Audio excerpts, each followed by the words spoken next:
Okay, Bharat का secret mission समंदर की गहराई से निकला खजाना 22 सितंबर 2025।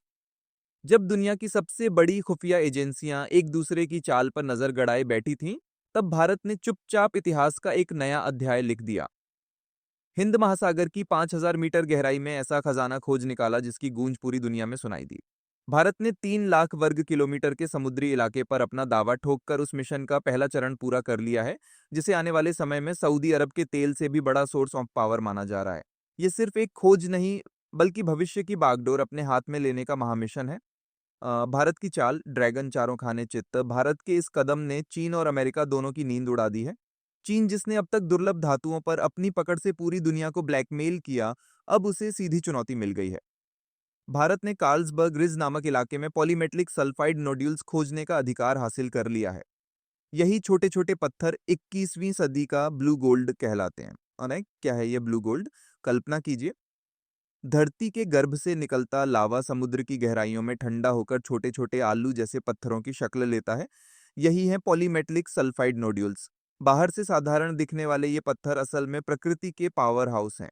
इनमें छिपा है हाई ग्रेड तांबा, जस्ता, सीसा, निकल, बहुमूल्य सोना, चांदी और प्लेटिनम, और सबसे अहम कोबाल्ट। कोबाल्ट वही धातु है जिसके बिना इलेक्ट्रिक कारों की बैटरियां बन ही नहीं सकती।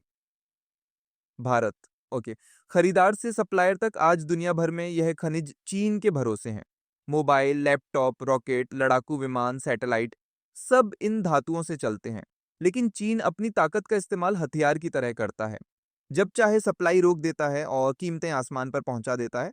भारत के इस कदम के बाद टेस्ला, बोइंग और एप्पल जैसी कंपनियां अब बीजिंग नहीं बल्कि नई दिल्ली की तरफ देखेंगी।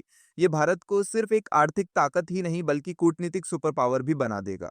अंतर्राष्ट्रीय सीबेड अथॉरिटी और भारत। आप सोचेंगे कि भारत को किसी अंतर्राष्ट्रीय एजेंसी से अनुमति क्यों लेनी पड़ी? तो इसका जवाब है UNCLOS, United Nations Convention on the Law of the Sea. किसी भी देश का अधिकार उसकी तटरेखा से 200 नॉटिकल मील तक सीमित होता है। इसके आगे का गहरा समुद्र पूरी मानवता की साझा विरासत है। इसी की देखरेख करती है international seabed authority, ISA. Bharat ने सारी कानूनी प्रक्रिया का पालन करते हुए इस अधिकार को हासिल किया है। यह दिखाता है कि भारत सिर्फ ताकतवर ही नहीं बल्कि जिम्मेदार वैश्विक खिलाड़ी भी है। टेक्नोलॉजी और रणनीतिक बढ़त। भारत का यह कदम सिर्फ खनन तक सीमित नहीं है। इससे हमें मिलेगी deep sea robotics, high pressure submersible technology, AI आधारित सी बेड मैपिंग। यानी यह अभियान हमें आर्थिक ही नहीं बल्कि सैन्य रूप से भी बहुत शक्तिशाली बनाएगा। चीन अक्सर हिंद महासागर में अपनी नौसेना भेजकर दबदबा दिखाने की कोशिश करता है, लेकिन अब भारत ने समंदर के नीचे अपना किला खड़ा कर दिया है। खजाने का भविष्य 2055 से 2040। अभी भारत को मिला लाइसेंस सिर्फ एक्सप्लोरेशन यानी खोज के लिए है। अगले 10 से 15 साल वैज्ञानिक पूरे इलाके का 3D मैप तैयार करेंगे और खनिज निकालने के सुरक्षित तरीके विकसित करेंगे। भारत का लक्ष्य सिर्फ खजाना निकालना नहीं है बल्कि इसे सस्टेनेबल तरीके से करना है ताकि समुद्री जीवन को नुकसान न पहुंचे। लेकिन इसमें कोई शक नहीं कि 2055 से 2040 तक कमर्शियल माइनिंग हकीकत बन जाएगी।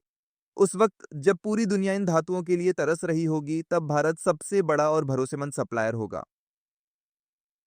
निष्कर्ष, नया भारत, नई दुनिया। भारत ने जमीन, आसमान और अंतरिक्ष के बाद अब समुद्र की गहराइयों में भी अपना परचम लहराने की दिशा में कदम बढ़ा दिया है। ये मिशन आने वाली पीढ़ियों के लिए सोने की खान साबित होगा। ये सिर्फ खनिज की खोज नहीं है, बल्कि एक ऐलान है कि अब भारत अपना भविष्य खुद लिखेगा और दुनिया को अपनी शर्तों पर चलाएगा। तो दोस्तों के, आपको क्या लगता है? ओके, क्या ये खजाना भारत को चीन और अमेरिका से भी आगे ले जाएगा? क्या हिंद महासागर की गहराई भारत की किस्मत बदल देगी? अपने विचार हमें कमेंट सेक्शन में जरूर बताइए।